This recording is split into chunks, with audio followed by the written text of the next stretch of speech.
Sa babaeng kumuha ng lahat sa akin, nakikita kita sa kanyang yakap, parang ako noon sa kanyang piling. Pinaniwala mo siyang ikaw ang bagong liwanag. Hindi mo alam na ikaw lang ang dahilan ng pagbagsak ng aming tahanan. Sinabi mo ikaw lang ang nakakaintindi sa kanya, pero alam ko ginamit mo lang siya para makamit ang gusto mo. Binibigyan mo siya ng pangakong hindi matutupad, parang manika mong kinokontrol habang ako'y nagdurusa.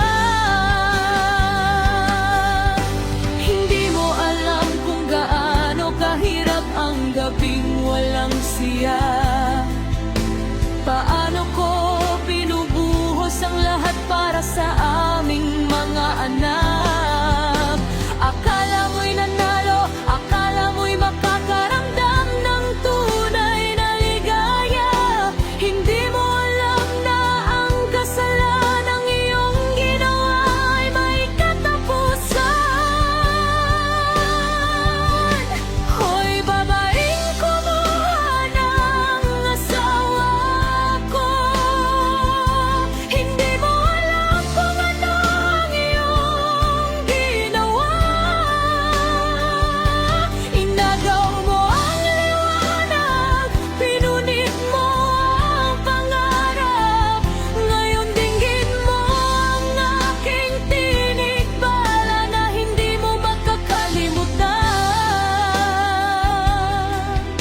Tandaan mo, ang pag-ibig na ninakaw ay hindi kailanman tunay. Ang kasiyahang nararamdaman mo ay panandalian lang.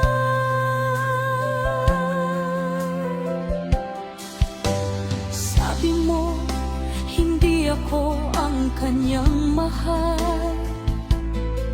pero alam ko siya rin ay may sala, ngunit ikaw ang nagpasimula. Binigyan mo siya ng dahilan para lumayo, para balewalain ang mga pangako. Ngayon harapin mo ang bunga ng iyong ginawa.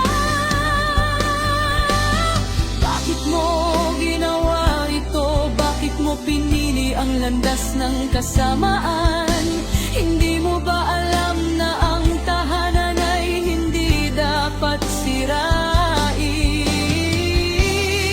Ang mga anak naming umiiyak tuwing hindi siya umuwi. Ikaw ang dahilan at ngayon ay panahon na para babayan.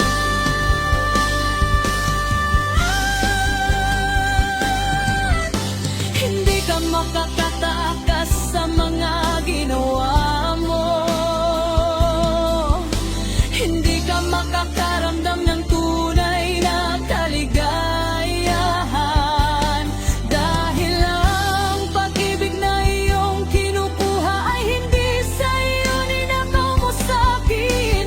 Akala mo ikaw ang bida sa kwentang ito, ngunit ikaw lang ang kontrabida na walang puso.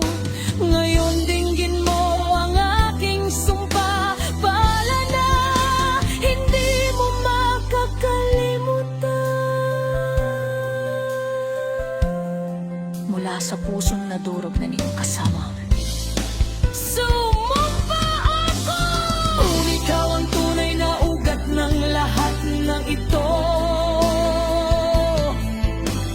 kung ikaw ang nagsimula at pagkasawa, nagbukas ng pinto ng kasalanan, ang lahat ng kaligayahang iyong hinangan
sumasalakay ng lihim.